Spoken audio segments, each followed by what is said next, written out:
The 2 seats reserved for my parents at my graduation stayed empty. 3 days later, a text lit up my phone. Need $2,100 for your sister's sweet 16. When I said no, they called the police. That was the moment I realized I was never their daughter, just their backup bank. I remember standing on that stage, hearing my name echo through the auditorium. Alara Vance, Master of Science, Data Analytics. The applause sounded far away, like it was meant for someone else.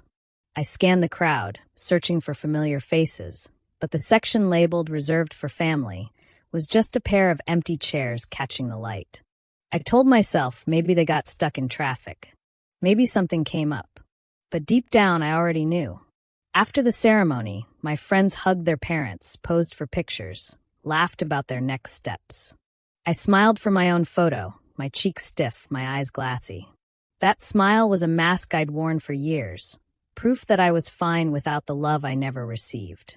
I walked home alone that night, diploma in one hand, silence in the other. When the message came days later, it wasn't "we're proud of you" or "sorry we missed it." It was a request, blunt and entitled. $2,100 for Sloane's birthday party. No greeting, no emotion. Just another demand. I stared at the screen, remembering every dollar I'd sent home through college while Sloane got everything handed to her. Every birthday they forgot, every call they skipped. I typed back one word, no. 2 hours later, someone knocked on my door. 2 officers stood outside, saying my mother had called, worried about me. She said, "You've been acting strange," one of them said gently. I laughed, a small, bitter sound. I invited them in, showed them my spotless apartment, my textbooks still open on the table, my neat rows of job applications. They exchanged a look, then one said quietly, "Sometimes, when you start standing up for yourself, people don't like it." When they left, I locked the door. This time, I didn't just turn the key. I turned a page in my life. The silence that filled my apartment wasn't empty anymore. It was mine.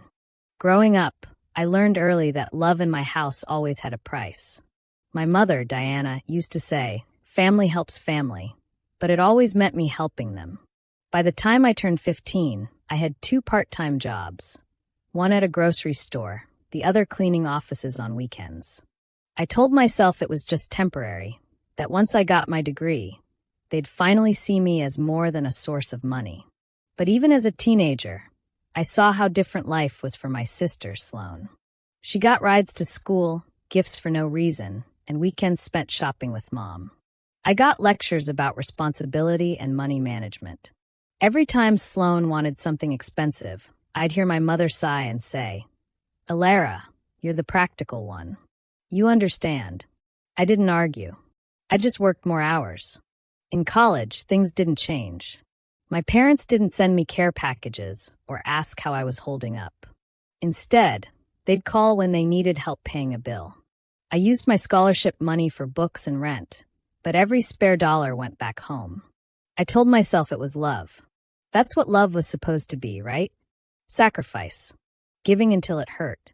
When I finally got my master's degree, I thought maybe, just maybe, this time they'd be proud. I wanted them to show up, to say, "We're proud of you, Alara. You made it." But they didn't come. They didn't even call. The empty chairs at my graduation were more than just seats. They were the truth. All the years of working, saving, sending money, trying to earn their approval, it had meant nothing. That night, I sat on my couch, my diploma still in its folder, wondering how long I'd been chasing something that never existed. I kept thinking about all the times I skipped meals to send money home, all the birthdays I spent alone while Sloane got a new phone or a party. My parents never asked how I was doing, just if I could spare a little. Every favor was dressed up as love, but it was really just control. I started to see the pattern clearly. Love was never free with them. Every kind word came after I gave something. Every "we love you" followed a deposit. I was trained to measure affection in dollar signs. I realized I had never actually felt safe or appreciated, just used. Sloane was their favorite, but even she didn't see it. She thought our parents' attention was love, but it was just another performance. They adored whoever could give them what they wanted, and she played her role well. Sweet, dependent, easy to manipulate. I used to envy her, but now I just pitied her. Because I was finally beginning to see the truth.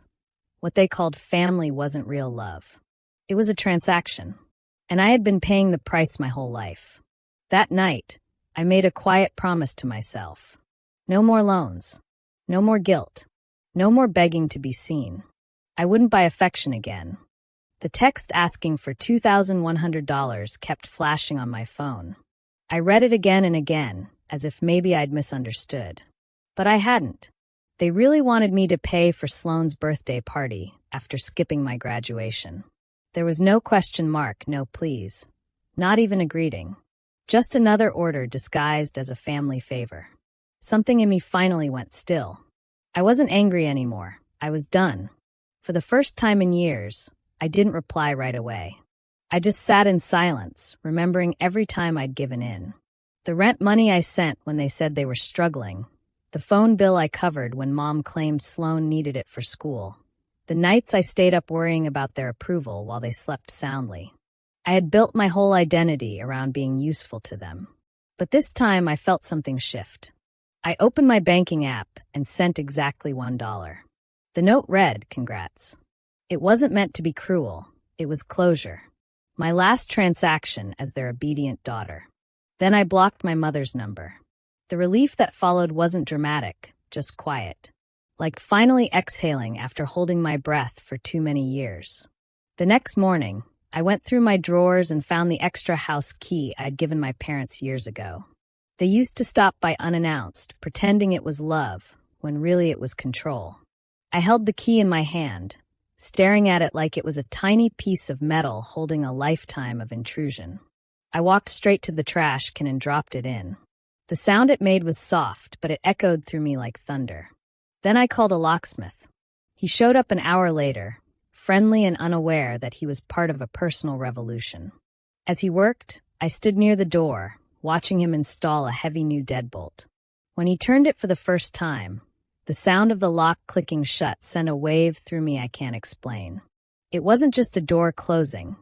It was a wall going up between me and the people who had always taken from me.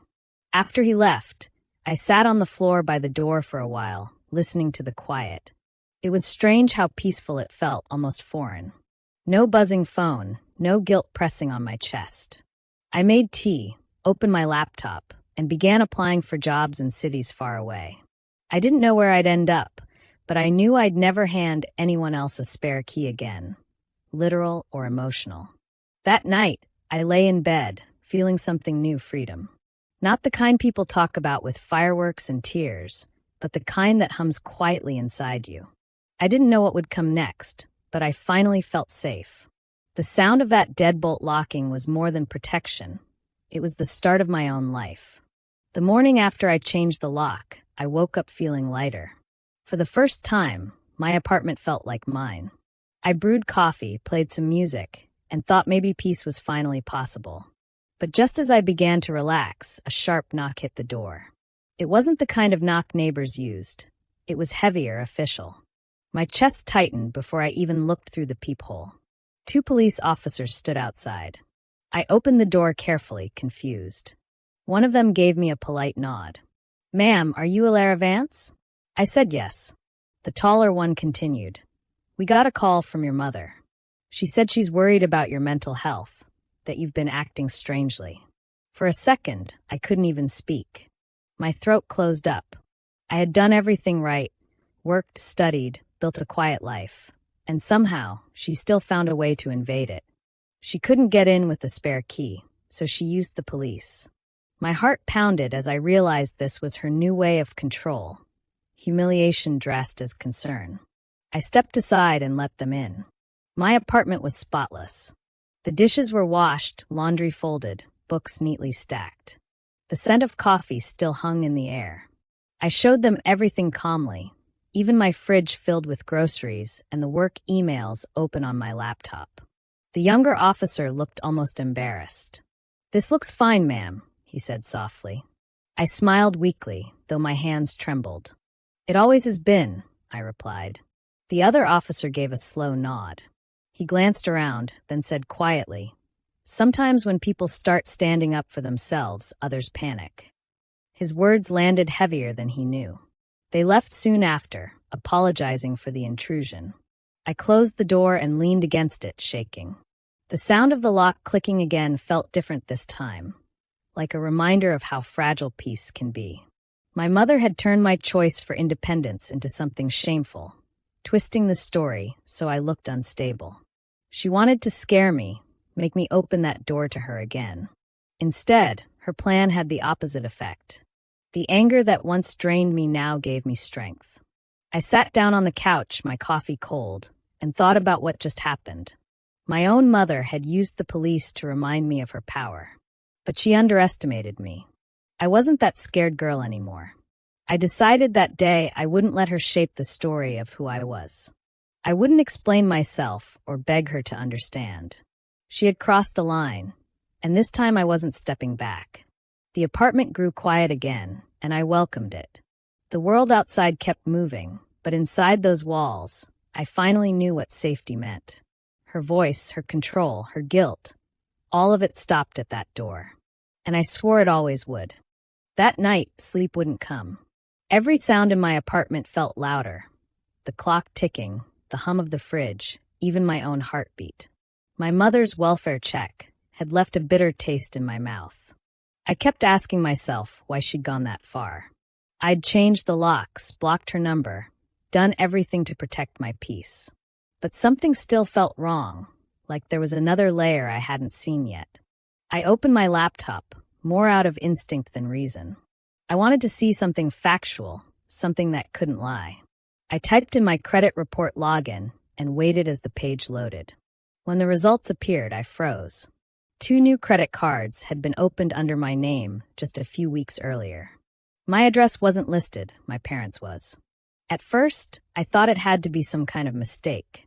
I'd always been careful with my information. But as I scrolled through the charges, the pattern became clear. A DJ booking, a party venue deposit, catering, decorations. Every transaction was linked to one thing, Sloan's Sweet 16. The $2,100 message suddenly made sense. It hadn't been a request for help. It was a distraction. She had already stolen from me. My stomach turned as I stared at the screen. The woman who gave birth to me had used my name, my credit, to throw a party for the daughter she actually cared about. It wasn't just betrayal. It was theft dressed up as family loyalty. I sat there for a long time, scrolling through the proof. The numbers blurred together, but the truth was sharp. They'd planned it. They knew I'd refuse to pay, so they did it first and expected me to clean it up later. My name was now tied to their lies.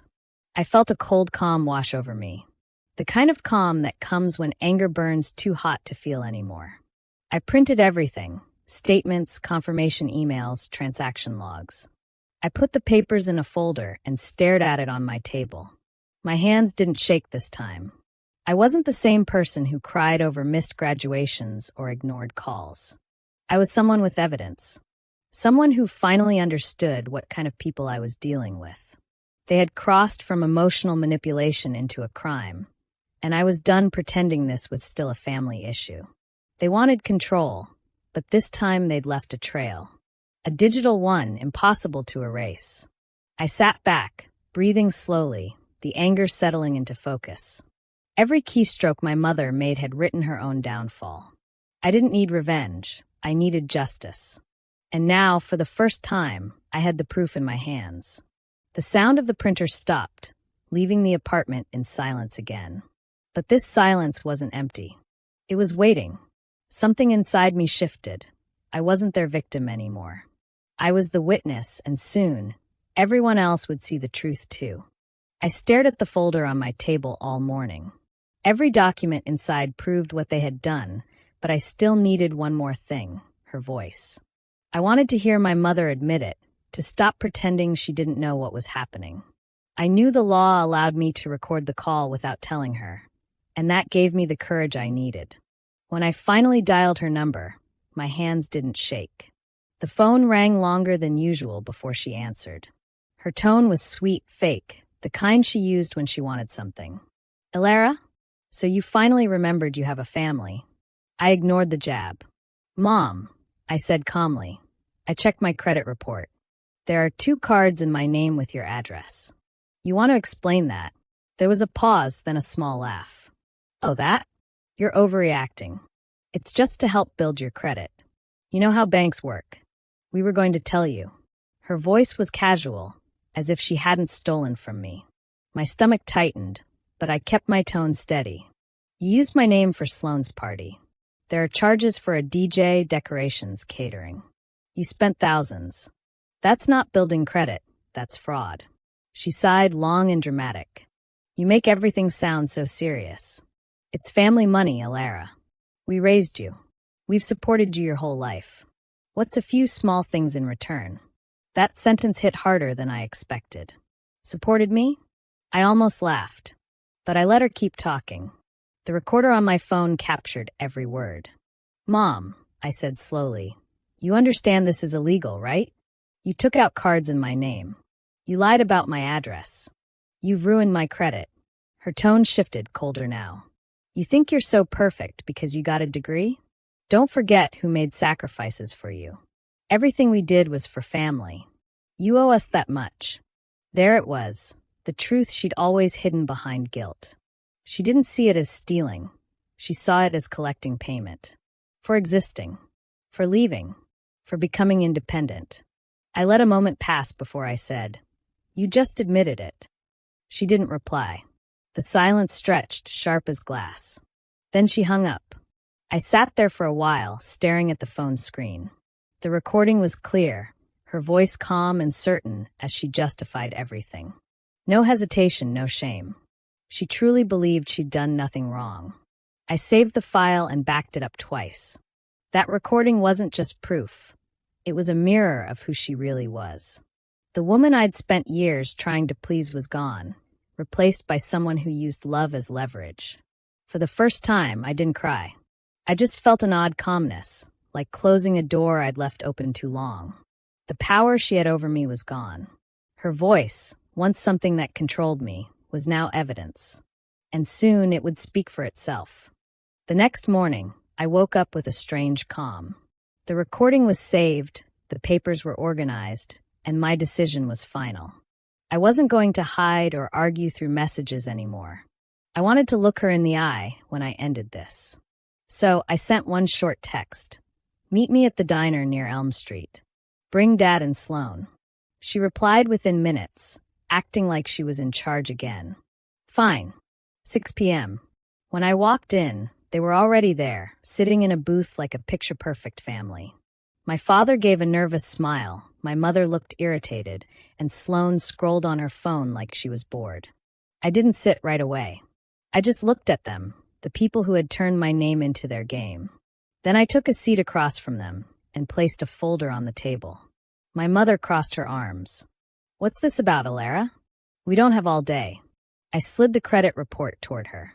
You opened 2 credit cards in my name, I said evenly. And you used them for Sloane's party. I have proof, and I have your voice admitting it. She blinked once, then forced a laugh. You're being dramatic again. We were trying to help you, not hurt you. My father shifted uncomfortably. Can we not do this here? People are watching. I leaned forward. You should be more worried about the people who are already looking into it. I filed reports with the bank and the authorities. There's an investigation now. They'll be in touch. For a moment, no one spoke. My mother's face lost all color.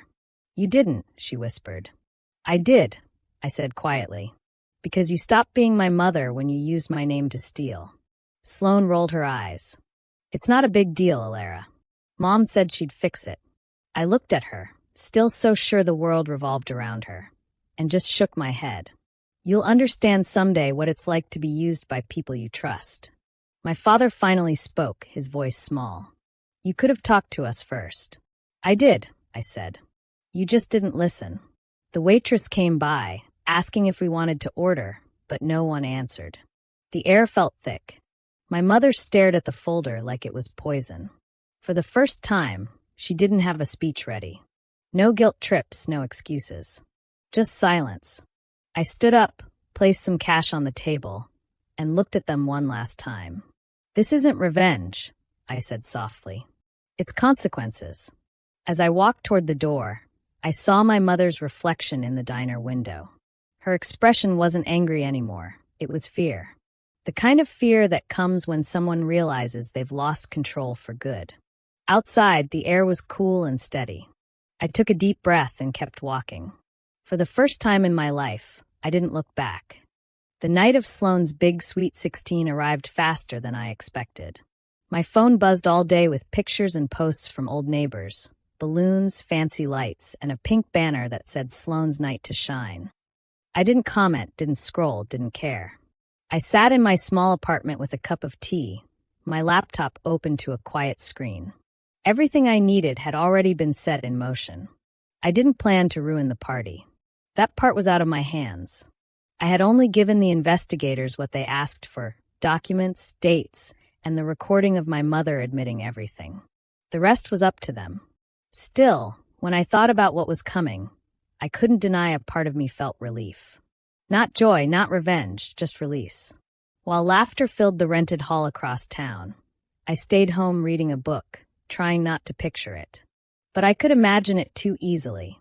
The music blasting, Sloane in her glittering dress, my mother playing the proud hostess, pretending nothing had happened. She was probably telling guests about her wonderful daughters, smiling like her world was perfect. She had no idea her performance was about to end. Around 8 o'clock, I got a short email from the investigator. Action completed. Documentation collected. That was it. No details, no drama. But I could imagine the scene unfolding. The flashing blue lights outside the venue. The whispers spreading through the crowd as uniformed officers stepped in. The music dying mid-beat, the DJ unsure whether to keep playing. My mother would have tried to charm them at first, insisting there was a misunderstanding. She'd flash her polite smile, maybe offer to handle this privately.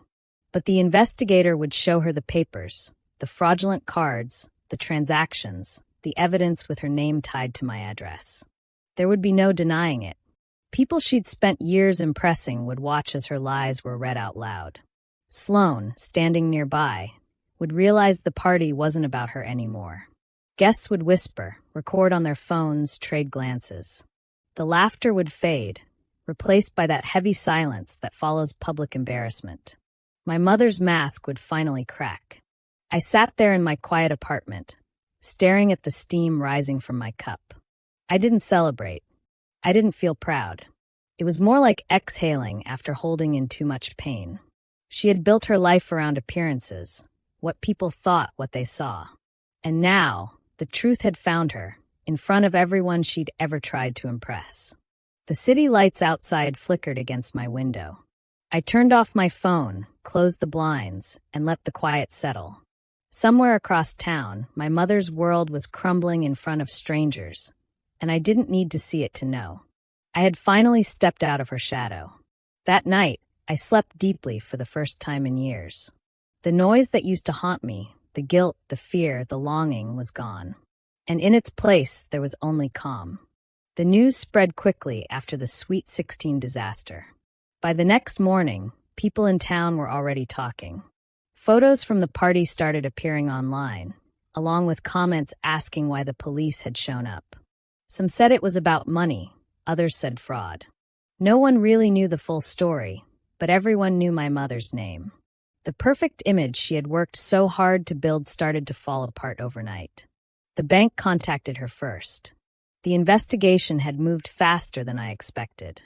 With the recorded confession and the paper trail, they demanded full repayment. Every cent of the $8,500 she had taken in my name. It didn't matter that she called it family money. It didn't matter that she'd once said it was to help me.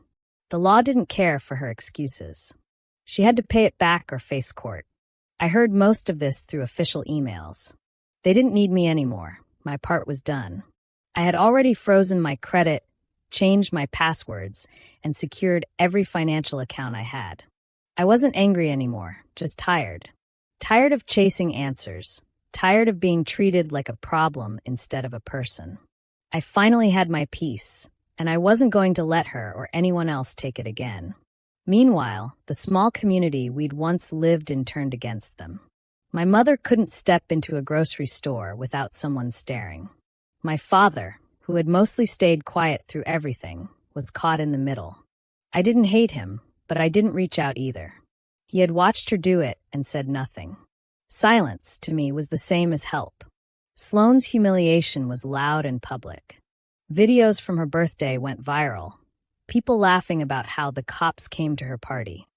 She deleted her accounts for a while, but screenshots lived on. I didn't enjoy seeing her go through that, even though she had treated me like I was invisible. She was still young. Maybe one day she'd see the truth behind what our mother had done to all of us. I didn't reach out to anyone. I packed away the last of my old family photos and stored them in a box. Not out of hate, but out of acceptance. Some things are better left in the past. I didn't want revenge anymore. I just wanted distance, quiet, and freedom from the noise of their control. Weeks later, I walked into my bank to finalize my new account. The clerk smiled and handed me a fresh card with my own name on it, clean, untainted. It felt like starting over. For the first time in years, I felt like my life truly belonged to me. There was no celebration, no tears. Just calm. Justice had come quietly, like a door closing softly behind me. My mother had lost her reputation, her comfort, and her control. I had lost a family, but found something better, myself. And that, to me, was enough. Would you have cut them off completely like I did, or tried to forgive after everything? I still wonder sometimes if peace was worth the silence. Tell me what you think in the comments. I'd love to hear your take. And if you want more true stories like mine, don't forget to subscribe and stay tuned.